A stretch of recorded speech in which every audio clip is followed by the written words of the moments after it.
Ito yung tinatawag na pusong sisinso ang mga bituin.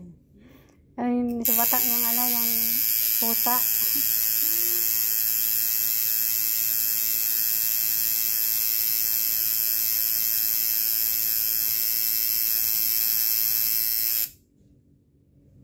Putin ko yung mga bituin. Yung naniligaw na pusa na ano.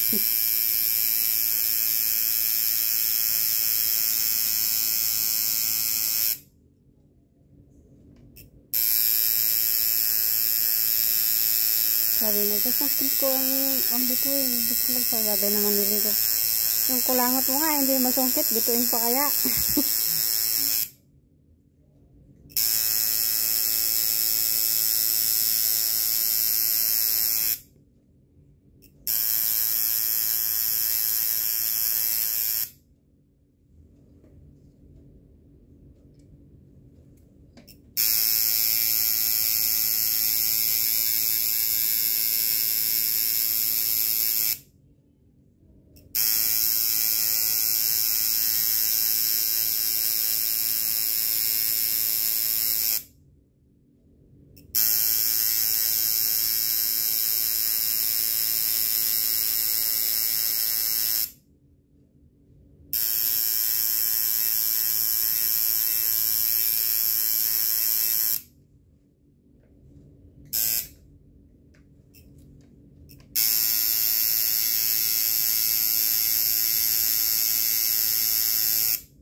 Ang gaganda pa ng mga damit nun. Pinalagay sa basurahan. Kinuha man yun ng mga kapatid. Oo, kinuha yun. Kurado. Paganda ng mga damit nun. Arte yun eh. Sabi na ba naman pa kayo? Sabi na ba pa kayo? Hindi. Dami daw damit na iniwan kasi alam niya babalik siya.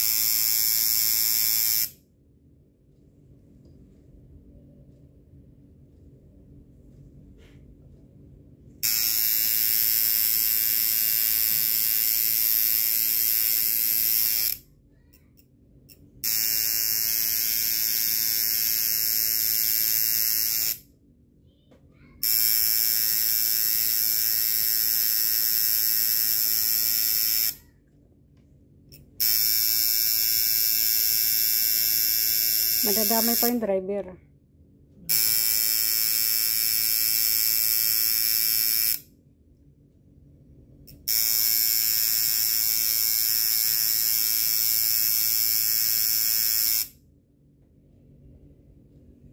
Aminin lang na.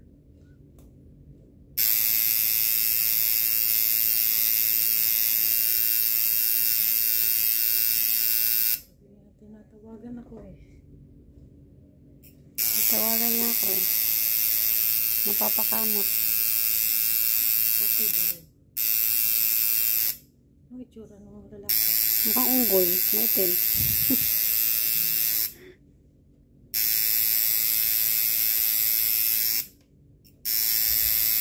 Ayan dati si Wes daw. Nagkajowa ng ganyan.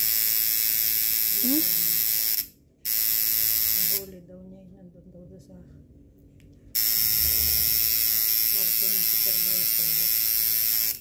Malalandi kaya sila. Tahimik siya na malalandi.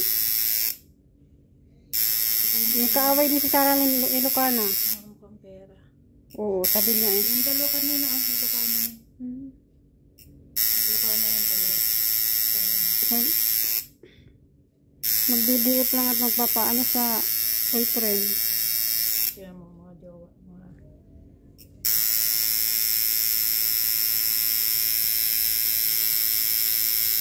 Uso doon ang sa Dubai yung pagkasaning may edge. May nagsaset nga sa Pakistani, binablock ko. Nadidiri ako. Yung mga itsura. Nisip ko na lang yung putok. Yung mga Pakistani doon eh, ang lalakas ng putok. Hindi ko iniling yung mga Pakistani yun.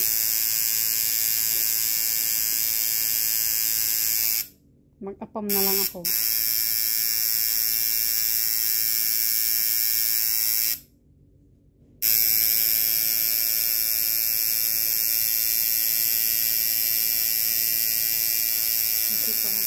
At si Ate Maricel, yan ang gustong-gusto ng apam, di nag-apam.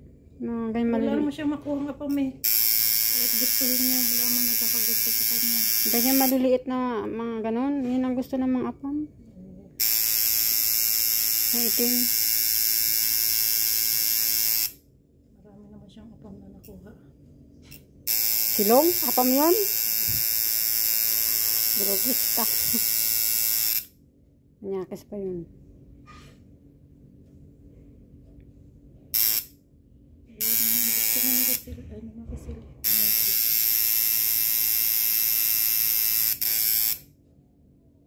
Nyara kaya Ate Maricel.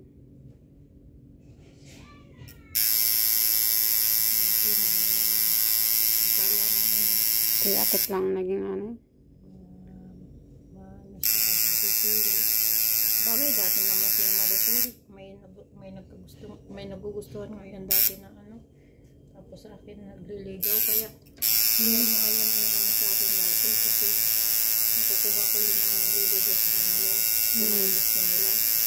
Kaya ang tanong naman, gusto ko ba yun ang manligaw? Yan ang tanong. Tawa ko, nagtataka nga ako ba't nila nagugustuhan yung mga yun. Mga kilig na. Yan. Pogi ka. Bansot mo. Ayoko sa bansot. Kasi ko matangkad.